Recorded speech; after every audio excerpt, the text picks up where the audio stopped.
Welcome back. It's the newspaper headline segment of Daybreak this morning, and as is customary, of course, I have a copy of the Daily Trust with me. I've been running through some of the stories here, of course, but then let's take the front page.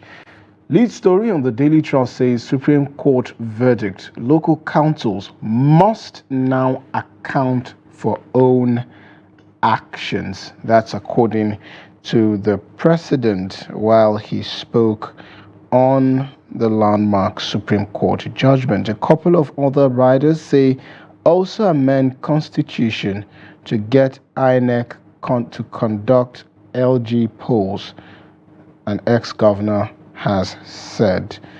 All institutions must be respected, says Professor Yadudu.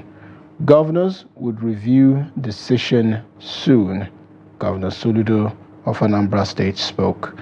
And at the top of the page, we see Akpabio Lawan clash over change to Senate plenary time. Governor Aliyu assents to law stripping Sultan of power to appoint district heads. Also, 250,000 minimum wage unrealistic. Tinubu tells Labour. Some other headlines on the front page of the Daily Trust says ex-power minister Mamman remanded in correctional center. You want to know why? Well, details is on page 12 of the Daily Trust. Kenya's president dismisses almost entire cabinet. That's a controversy right there, and page 7 has details. Court refuses bench warrant against Ganduje, orders trial in absentia. Read up more on page 6 if you want to know more. And also, Catholic bishops, ulama reject Samoa agreement as the controversy rages on. Of course, page 10 has that story. And that's it for the front page of the Daily Trust. We now go to the Blueprint newspaper. Top of the page says NADDC embraces CKD production capacity of auto industry. Lead story says LG autonomy, Tinubu, Algon, Serap, CNPP, others hail Supreme Court's landmark judgment.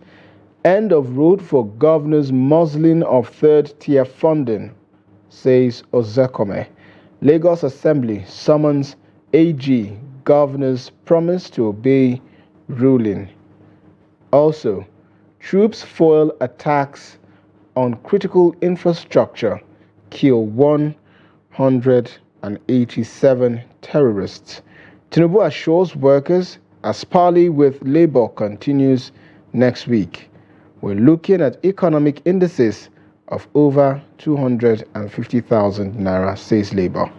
Also, FG to raise 300 billion naira through July bond offer.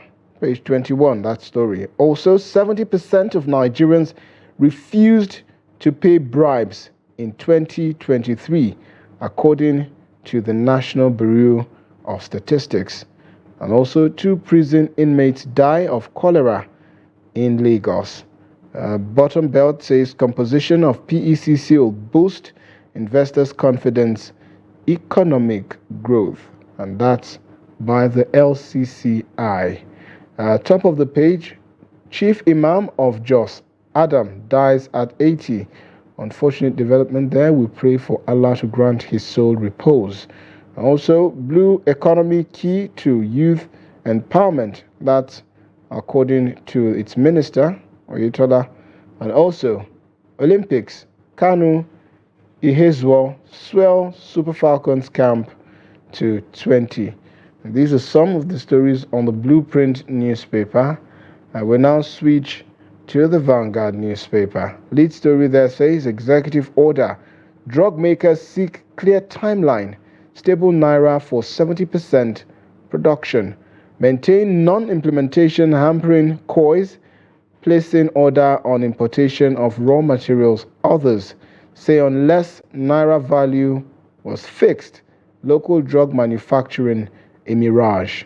Supreme Court verdict on local government autonomy. We've taken judgment in good faith, Governor Soludo and Otu says. Page 5 has more. Alleged 33 billion naira fraud. Ex-power minister Mamman slumps in court before trial. What's it with ex-government officials slumping in court? But if you want to know more, page 6 has details.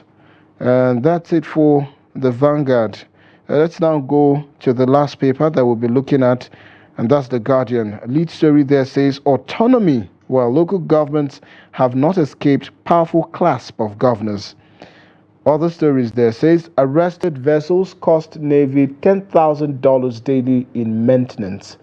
Cardoso links inflation to failed 10 trillion naira intervention funds, CBN overdrafts.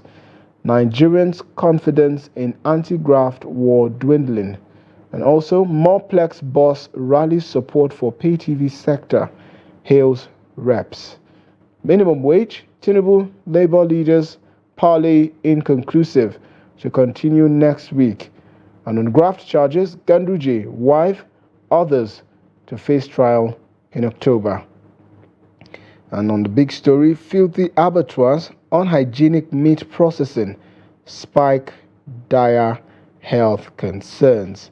And we could see, of course, a pictorial there of a meat van and an abattoir were feeding the nation from the underbelly of Nigeria's meat markets. That's the caption of this pictorial. And that's it for The Guardian this morning. And indeed, that wraps up a daybreak this morning. Thank you so much for being a part of the conversation from the start of the program by 8 a.m.